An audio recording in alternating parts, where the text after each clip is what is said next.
Artinya kita bisa membantu orang lebih banyak menjadi pengusaha ketimbang ASN. Bukan ASN tidak baik, tetapi ASN itu adalah pelayan. Nah, jadi kalau teman-teman mau menjadi kaya, bukan di ASN tempatnya. ASN itu hanya pelayanan. Nah, jadi kita memberikan pelayanan kepada masyarakat. Kalau mau jadi kaya, jadilah pengusaha. Jadilah pengusaha.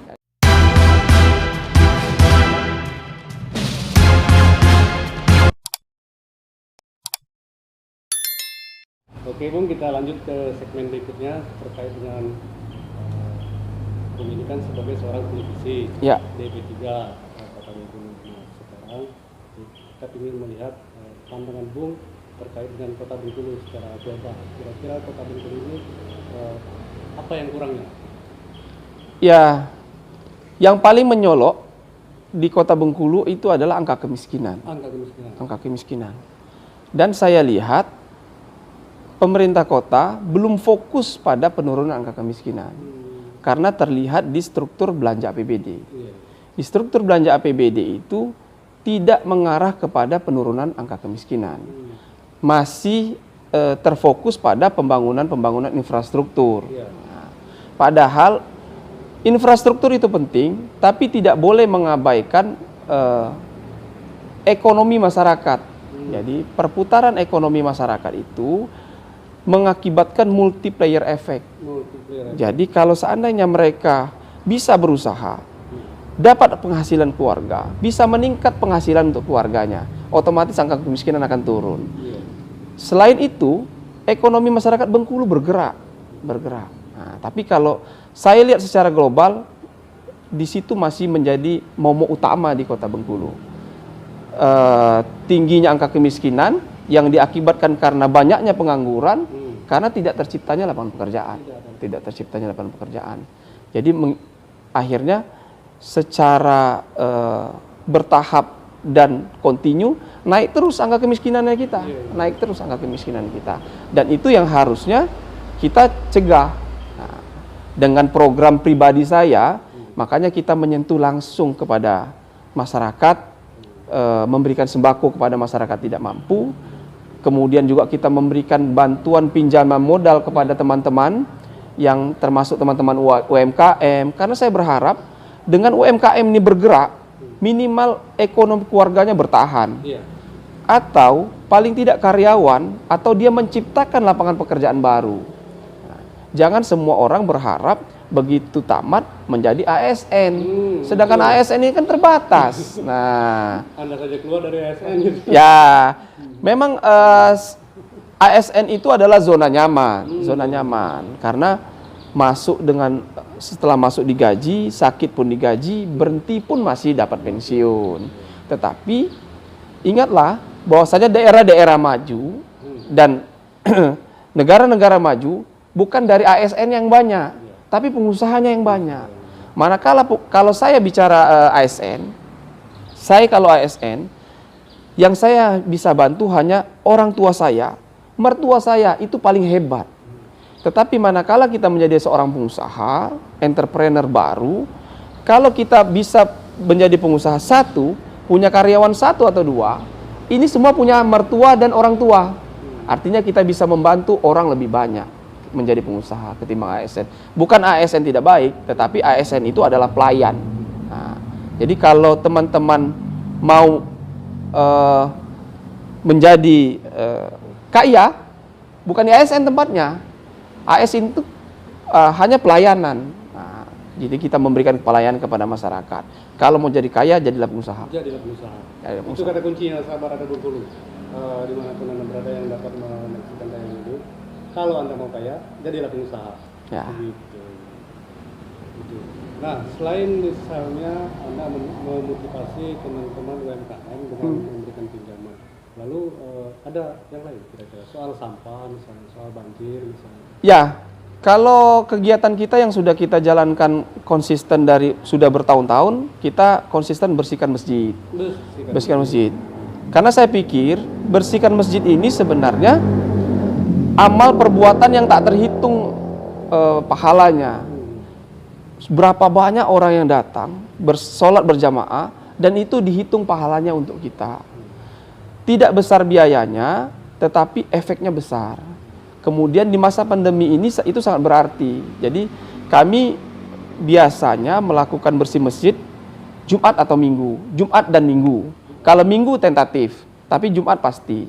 Karena kami berpikir setiap Jumat orang akan melakukan sholat Jumat. Nah, dan itu hari besar dalam setiap minggu bagi umat Islam. Dan di situ orang berkumpul. Kita berharap dia bisa lebih khusyuk karena sholatnya nyaman, karpetnya wangi, jadi lebih khusyuk saya pikir. Jadi kalau untuk kegiatan lain kita juga tergabung dengan teman-teman komunitas vlogging yang kita sambil olahraga juga sambil bersihkan sampah. Sebenarnya bukan kita menjadi orang pemungut sampah, tetapi yang paling penting adalah menginfluence, mengajak anak-anak muda, ayo olahraga sambil membersihkan wilayah. Nah, jadi bukannya kita turun bersih sampah, ASN turun bersihkan sampah, bukan itu. Tetapi kita mengedukasi yang paling penting, mengedukasi. Makanya harusnya edukasi ini diberikan kepada anak-anak usia dini. Anak-anak SD itu sudah diberikan pendidikan terkait disiplin dan norma. Karena kita lihat sekarang sedikit sekali anak-anak itu dilatih dengan tingkat kedisiplinan. Seperti yang saya sering baca beberapa artikel, untuk menjadi hafal satu mata pelajaran itu lebih gampang karena dalam 3-6 bulan kita ikutkan kursus, itu dia akan bisa. Tetapi mencetak karakter itu perlu waktu 12 tahun. Nah, makanya anak-anak pada saat dia SD harusnya sudah kita berikan dari guru, itu sudah memberikan caranya berdisiplin, norma, menghargai waktu, kebersihan. Itu lebih utama menurut saya. Dan itu sebenarnya lebih berefek. Kalau kita pada saat mau buang sampah, anak-anak kita biasanya tegur, "Pak, jangan buang sampah sembarangan." Kita langsung sadar nih, ditegur anak, pasti kita nggak enak. Nah, itu. Ya, gitu. Bukan kekurangan fasilitas misalnya. Sebenarnya di satu sisi benar, kurang fasilitas. Kita selalu menyerukan, buanglah sampah pada tempatnya. Nah, itu dia. Tapi masyarakat tanya, tempatnya di mana? Di mana tempatnya? Tempatnya di mana? Nah, kita ada kelemahan memang di sistem pengolahan sampah. Sistem pengolahan sampah. Kita sudah memberikan dana kepada LPM kelurahan itu sebenarnya untuk alokasi kegiatan pengolahan sampah dan pembersihan sampah. Tapi sepertinya tidak efektif dan tidak banyak yang berhasil. Hanya beberapa yang LPM akhirnya mandiri. Mereka mencari pihak ketiga, menunjuk pihak ketiga, dan iuran warga-warga mereka untuk membayar. Padahal di satu sisi, kalau pemerintah hadir di situ, itu kita perlu siapkan sarananya. Contohnya, masyarakat cukup taruh sampah di depan rumah, nanti mobil yang ngambilnya. Nah, petugas yang ngambil. Sampai saat ini, itu hanya dilakukan di jalan-jalan protokol. Jalan perumahan belum. Nah, kalaulah di perumahan tidak ada, orang perumahan inilah yang buang sampah sembarangan. Pertama, kita mau taruh kontainer. Di perumahan itu tidak ada tempatnya untuk naruh kontainer. Ya. Manakala kontainer tidak diambil, itu menimbulkan wabah bau dan penyakit. Maka orang lebih cenderung bawa jalan sambil ke kantor, mana yang kosong buang. Nah, itu yang kesadaran tingkat masyarakat kita yang rendah. Tapi satu sisi, kita harus menyadari peran pemerintah kota belum maksimal untuk itu. Belum maksimal untuk itu. Fasilitas. Karena menurut saya, yang efektif adalah pengambilan sampah ke rumah-rumah. Tidak bisa masuk truk, siapkan gerobak motor. Gerobak motor yang ngambil nanti baru masukkan ke truk. Baru dibawa ke TPA. Dan di TPA tidak bisa kita sistemnya dumping, hanya buang-buang saja. Lama-lama habis. Kita harus pakai sistem pengolahan sampah. Jadi pakai hand sanitary landfill. Jadi diolah sampahnya, dipisahkan. Jadi tanah-tanah kita itu Tidak sekarang numpuk nih, nanti beberapa tahun bebaskan tanah lagi, bebaskan tanah lagi. Ini sampai kapan? Gitu. Itu soal sampah ya, termasuk solusi yang ada. Iya. Lalu soal banjir, gimana? Ya. Bang lihat? Kalau saya lihat, memang kecenderungan kita selalu bikin jalan, tapi tidak bikin irigasi. Nah, itu dia. Ya, kita bikin jalan, tidak bikin parit ya, paritan kanan kiri. Contohnya saja, di Jalan Kapuas di arah Padang Harapan, dulu jalan kecil. Sekarang kita luaskan menjadi 2 jalur, 2 jalur. Pemerintah tidak pernah memikirkan membikin parit kanan kirinya. Sedangkan daerah resapan sudah tidak ada. Karena dibikin jalan semua, badan jalannya, habis. Parit nggak ada. Karena ini semakin besar jalannya, larilah ke perumahan penduduk yang lebih rendah. Otomatis menjadi banjir. Nah, harusnya dengan peningkatan jalan, maka harus bertambah juga parit dan irigasi-irigasi lainnya. Parit ini muaranya adalah irigasi lainnya. Itu yang sebenarnya menyebabkan seringnya banjir. Contohnya kemarin banjir besar tahun 2020 akhir di depan RSAD. Itu karena apa? Parit-paritnya itu tersumbat. Dan kebiasaan kita, parit-parit itu tertutup dengan cor. Maka kita melakukan infeksi dan pembersihannya susah. Harus bongkar-bongkar. Bongkar. Dan saran saya, parit itu tidak boleh lebih kecil dari 2 meter. Nggak boleh. Karena apa? Posisi membersihkannya susah. Kalaulah dia 2 meter, kita bisa taruh ekskavator untuk membersihkannya. Jadi pada saat ada pengendapan, kita bersihkannya gampang. Kalau parit 1 meter, begitu jadi 80 cm, manusia aja nggak bisa nyangkulnya. Nah, jadi otomatis itu susah. Kemudian, kita tidak pernah memikirkan daerah resapan. Selalu kita menyetujui pembangunan perizinan perumahan-perumahan, tetapi kita tidak imbangi dengan daerah resapan. Nah, Ruang terbuka hijau. ruang terbuka hijau dan danau resapan. Kemudian harus ada penekanan, setiap perumahan itu harus membuat biopori. Jadi kalau perumahan kita contoh, perumahan Perumnas. Perumahan Perumnas itu hampir habis semua dicor. Otomatis curah hujan yang turun di area atap itu larinya ke parit. Parit itu larinya ke muara. Nah, kalau di paritnya buntu, banjir itu pasti daerah. Tetapi kalau kita pakai sumur resapan, itu air dari curah hujan dari atap itu masuk dulu dia ke sumur resapan, biopori namanya. Otomatis menjadi tangki-tangki air kita di bawah tanah. Manakala kita kering, kita masih ada air. Manakala musim hujan, dia bisa menyerap air.